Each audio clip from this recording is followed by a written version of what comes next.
Good morning friends. मैं doctor VK Mishra from Gastro Liver Hospital Swaroopnagar Kanpur.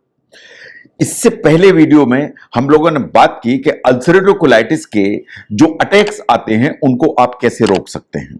जो ulcerative colitis के attacks बार बार आते हैं उनको कैसे रोका जाए, इनके अलग अलग एंगल्स पर पिछले वीडियो में बात की। आगे बाकी एंगल्स पर बात करेंगे हम। Number 3, smoking. अगर हम स्मोकिंग की बात करें तो आपको जो निकोटीन की हैबिट है उसको 100% बंद करने की जरूरत है। चाहे आप पान मसाला गुटखा खाते हैं, चाहे आप बीड़ी पीते हैं, चाहे आप सिगरेट पीते हैं, चाहे आप गुलमंजन करते हैं, अल्टीमेटली निकोटीन आपकी बॉडी में जाता है।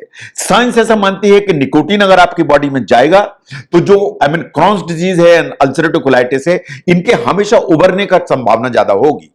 अगर आप स्मोकिंग करते हैं या निकोटीन आपकी बॉडी में जाता है तो जो बार बार अटैक्स आना या बार बार फ्लेयर होना उसकी संभावना ज्यादा बढ़ जाती है। एंड बार बार अगर अटैक आएंगे तो एक ऑपरेट कराने की जरूरत या कि इंटेस्टाइन को सर्जरी की जरूरत, उसकी संभावना हमेशा बढ़ती है।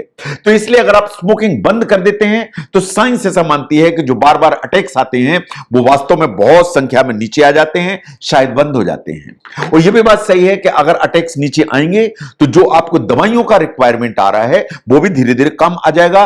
तो आपकी जो अल्सरेटिव कोलाइटिस की जो मेडिसिन हैं वो कम हो जाएंगी। इसका मतलब यह है कि आपको स्मोकिंग या टोबैको या निकोटीन को हर हालत में बंद करने की जरूरत है। स्मोकिंग बंद करिए, पान मसाला गुटखा बंद करिए, तंबाकू खाते हैं उसको बंद करिए, गुलमंजन करते हैं आप उसे बंद करिए। तंबाकू आपके शरीर में नहीं जाने चाहिए तो आपको अल्सरेटिव कोलाइटिस में बहुत मदद मिलेगी। इसके अलावा अगर सेकेंड हैंड स्मोक जाता है, जैसे आपको अल्सरेटिव कोलाइटिस है, आपके हस्बैंड सिगरेट पीते हैं, आप जो अनकॉन्शियसली उतना स्मोक आपकी बॉडी के अंदर जाता है उससे भी वास्तव में जो अल्सरेटिव कोलाइटिस है उसके अटैक के उभरने का डर रहता है। इसलिए उसको भी आपको अवॉइड करने की जरूरत है। Now the next one is the stress. जहां तक स्ट्रेस का सवाल है, क्योंकि अल्सरेटिव कोलाइटिस लाइफ लॉन्ग बीमारी है इसलिए stress is a common problem. लेकिन स्ट्रेस ज्यादा होगी तो साइंस ऐसा मानती है कि अटैक्स भी ज्यादा आएंगे। तो स्ट्रेस ज्यादा होगी तो अल्सरेटिव कोलाइटिस के अटैक बार बार आएंगे। तो इसलिए Crohn's disease and ulcerative colitis में जो स्ट्रेस रिडक्शन के डिफरेंट मेजर्स हैं उन पर जरूर ध्यान देने की जरूरत है। अगर आप एड्रेस करेंगे स्ट्रेस को तो अल्सरेटिव कोलाइटिस के जो अटैक्स हैं वो कम आ जाएंगे। अगर हम क्रॉन्स एंड कोलाइटिस फाउंडेशन की बात करें, व्हाट दे सेड कि अगर आप कोई भी स्ट्रेस रिडक्शन के मेजर्स लेते हैं तो वास्तव में वो इक्वली इफेक्टिव हैं। जो आपको सूट करे वो करिए, लेकिन करिए जरूर इन द सेंस कि आप ब्रीदिंग एक्सरसाइजेस करिए। अगर आप ब्रीदिंग एक्सरसाइज करते हैं उससे फर्क पड़ता है। चाहे आप अनुलोम विलोम कर रहे हैं, कपालभाति कर रहे हैं, वो जो भी आप इस तरह की एक्सरसाइज करते हैं उससे आपको हेल्प मिलती है। जो आप माइंडफुल मेडिटेशन करते हैं उससे आपको हेल्प मिलती है।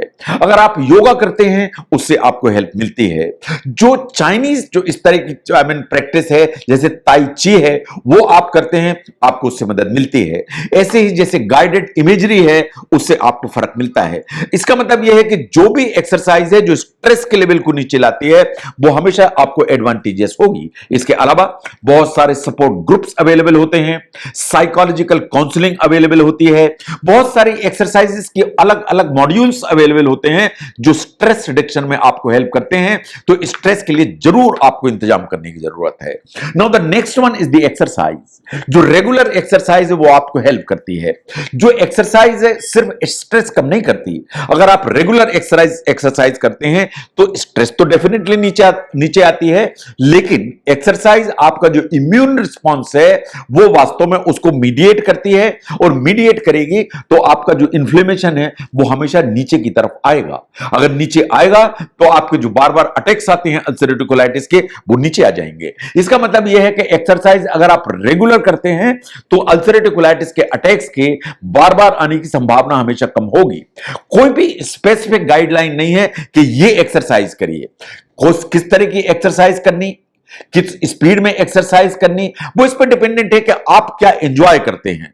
आप जो भी एंजॉय करते हैं बॉडी का मूवमेंट उसको करिए एंड एक्सरसाइज करिए। कोई स्पेसिफिक रिकमेंडेशन नहीं है। नाउ अगर आपको लगता है कि आप तो कोई एक्सरसाइज नहीं करते तो आपको सलाह दी जाती है कि आप वास्तव में मॉडरेट या लो इंपैक्ट जो एक्सरसाइज हैं जैसे वॉकिंग है, साइकिलिंग है, स्विमिंग है, योगा, इन्हीं से आप चालू करिए। और जब चालू करें तो इन्हीं को धीरे धीरे बढ़ाइए। और जब भी आपको लगता है कि आपको बढ़ाने की जरूरत है या आप नया कुछ ऐड करना चाहते हैं एंड आपको डाउट है, तो एक बार अपने डॉक्टर से कंसल्ट कर लीजिए। नो, कभी ऐसा हो जाता है कि आपकी अल्सरेटिव कोलाइटिस फ्लेयर अप हो जाती है या अटैक आपका उभर जाता है।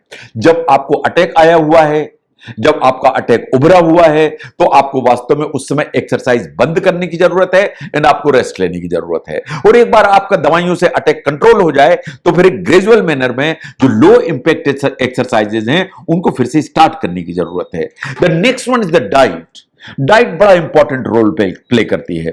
जहां तक अल्सरेटिव कोलाइटिस का सवाल है, ऐसी कोई स्पेसिफिक डाइट नहीं है जो साइंस ये माने कि ये खाइए इससे अटैक नहीं आएगा। There is no specific diet. लेकिन बहुत सारी चीजें खाने में ऐसी हैं जो प्रॉब्लम को ट्रिगर करती हैं, यानी आप खुद पहचान पाएंगे कि ये मैं खाता हूं या खाती हूं तो उससे अटैक ट्रिगर हो जाता है। अगर ऐसा है तो वास्तव में आपको फूड जर्नल मेंटेन करने की जरूरत है। एक फूड जर्नल बनाएं, उसमें आपने नोट करें कि आज आपने क्या खाया। उससे क्लियर होगा कि क्या चीज खाने में ऐसी है जो अल्सरेटिव कोलाइटिस के सिम्टम को वर्स करती है या अटैक को दोबारा पलटने की संभावना को बढ़ाती है। उसको आपको एक बार ध्यान देने की जरूरत है। अगर आप फूड जर्नल मेंटेन करते हैं, यानी आप आइडेंटिफाई कर लेते हैं कि इन चीजों को खाने से ये अटैक उभरता है, तो फिर आप ये कर सकते हैं कि उन चीजों को धीरे धीरे एलिमिनेट करें डाइट से, सो दैट जो अटैक्स की पॉसिबिलिटी है वो कम हो जाए।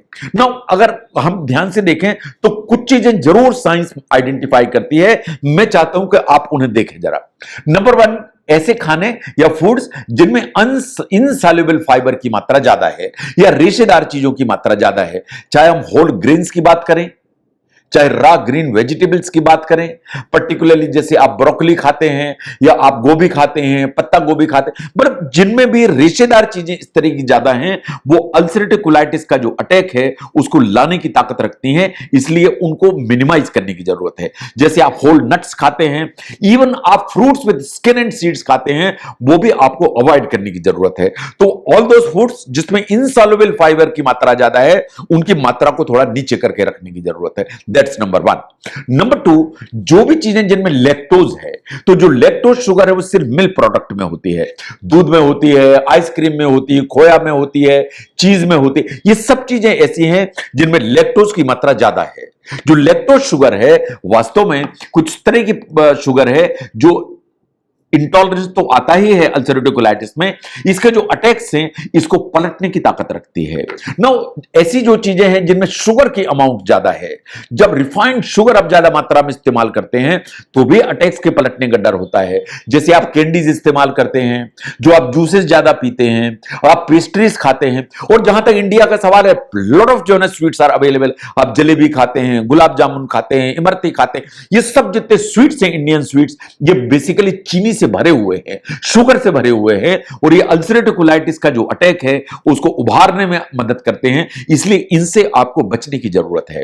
नाउ ऐसे ही जो फूड्स जिनमें फैट की अमाउंट ज्यादा है, चाहे वो बटर हो, चाहे मार्गरीन हो, चाहे हेवी क्रीम हो, जितने भी greasy and fried food items हैं, वो भी साइंस ऐसा मानती है कि जो अल्सरेटिव कोलाइटिस है उसके अटैक को उभारने की ताकत रखते हैं। लाइकवाइज जो स्पाइसी फूड्स हैं, यानी जिसमें मिर्च मसाला तली भुनी चीजें ज्यादा हैं, जो अल्कोहल का ज्यादा कंजम्पशन है, या कैफिनेटेड ड्रिंक्स आप ज्यादा इस्तेमाल करते हैं, ये भी वास्तव में अल्सरेटिव कोलाइटिस का जो अटैक है उसको लाने की ताकत रखती हैं। तो खाने की बहुत सारी चीजें हैं जिन पर बिल्कुल ध्यान देने की जरूरत है अगर अल्सरेटिव कोलाइटिस के अटैक से बचना है। तो जो खाने में इनसॉल्युबल फाइबर है उनको आपको मिनिमाइज करने की जरूरत है।